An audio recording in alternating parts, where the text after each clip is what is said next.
Pernah nggak sih Anda lihat tumpukan rumus, terus mikir, ini sebetulnya buat apa sih? Buat banyak orang, matematika itu udah kayak monster dari zaman sekolah. Tapi, gimana kalau selama ini cara kita mandang matematika itu salah besar? Yuk, dalam beberapa menit ke depan, kita bongkar semua itu. Nah, kedengarannya familiar banget kan? Pelajaran yang isinya cuma ngitung, ngapalin rumus, tapi kita nggak pernah benar-benar tahu gunanya buat apa. Pandangan ini tuh umum banget, tapi ternyata keliru. Disinilah letak masalahnya. Di satu sisi kita punya monster matematika versi sekolah, tapi di sisi lain kita lihat wujud aslinya, sebuah kotak perkakas super canggih, bahkan sebuah bahasa universal. Kok bisa dua hal yang beda banget ini sebenarnya subjek yang sama? Mari kita cari tahu. Oke, bagian pertama, kita hadapi dulu si monster ini. Kenapa sih matematika itu rasanya kok nyeremin banget buat sebagian besar dari kita? Nah, itu dia. Monster yang maksa kita buat ngitung angka-angka aneh, atau yang paling sering, nyari si X yang hilang entah kemana. Pengalaman kayak gini nih yang bikin kita kadang-kadang trauma sama yang namanya matematika. Pertanyaan ini nih, yang jadi titik baliknya. Gimana kalau monster yang kita lihat selama ini sebenarnya cuma penyamaran? Penyamaran buat sesuatu yang jauh lebih keren dan berguna.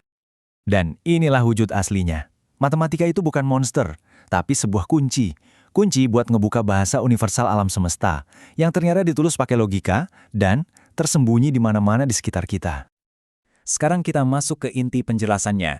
Coba deh, kita nggak usah anggap matematika sebagai mata pelajaran, tapi sebagai sebuah kotak perkakas. Yap, persis kayak gini. Sebuah kotak yang isinya penuh banget sama alat-alat, mulai dari yang paling simple sampai yang super canggih. Alat-alat ini yang dipakai para ilmuwan buat mecahin masalah-masalah di dunia, dari yang sepele sampai yang rumit banget. Oke, metaforanya keren.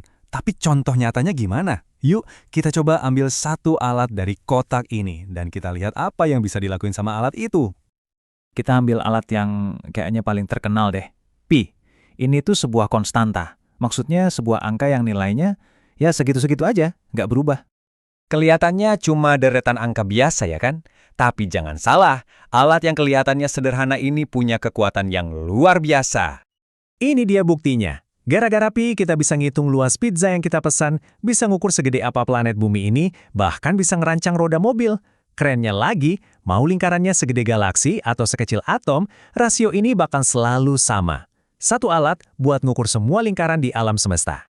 Terus pertanyaannya, dari mana semua alat canggih di dalam kotak ini berasal? Ternyata, perjalanan buat ngumpulinnya itu makan waktu ribuan tahun. Perjalanan ini panjang banget. Selama ribuan tahun, setiap peradaban itu nambahin alat baru, nyempurnain alat yang lama ke dalam kotak perkakas matematika ini. Yuk, kita lihat sekilas perjalanannya. Awalnya cuma dari goresan-goresan hitungan manusia purba. Terus, bangsa Sumeria bikin simbol dan geometri. Filsuf Yunani nyumbang logika. Bangsa Romawi pakai sistem angka mereka. Terus, ada lompatan besar dari Al-Khawarizmi dengan aljabarnya, yang bikin rumus jadi lebih simpel. Sampai akhirnya, Isaac Newton nemuin kalkulus. Setiap zaman nambahin alat baru ke kotak kita. Tapi ya gitu, nggak semua alat itu sama efisiennya. Coba deh kita lihat masalah yang dihadapi bangsa Romawi. Mereka itu susah banget buat nulis angka-angka yang besar. Coba bayangin nulis angka 1888. Nah, kayak gini nih kelihatannya. Panjang banget dan nggak praktis kan buat hitung yang rumit-rumit? Keterbatasan ini yang bikin kemajuan jadi lambat. Lalu, sebuah penemuan mengubah segalanya. Benda bulat kecil ini, angka 0.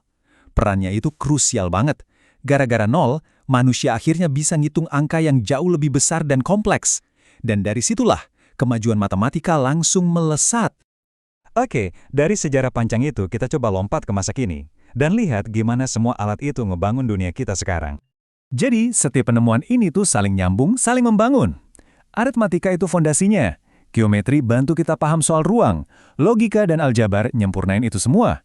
Kalkulus bikin kita bisa ngukur perubahan.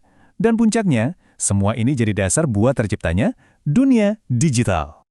Iya, bener banget. Coba bayangin, seluruh dunia digital kita, dari ponsel di tangan Anda sampai internet yang nyambungin kita semua, itu pada dasarnya dibangun dari gabungan semua alat matematika tadi yang diwakilin cuma sama dua angka, 0 dan 1. Sebuah sistem yang lahir dari logika matematika murni. Jadi, pertanyaannya, apa mungkin kita bisa beneran suka sama matematika? Tentu saja bisa. contohnya Ibu Vivi Alatas, seorang ekonom hebat. Dari dulu, beliau sudah terpesona sama keindahan angka dan logika. Ini bukti kalau matematika itu bisa jadi sumber semangat, bukan sumber ketakutan. Jadi, intinya begini, matematika itu bukan sekedar hafalan, tapi sebuah kotak perkakas yang luar biasa. Pertanyaannya sekarang bukan lagi apa gunanya, tapi setelah tahu semua ini, alat apa yang bakal Anda ambil dari kotak itu atau bahkan Anda ciptakan buat mecahin masalah di sekitar Anda?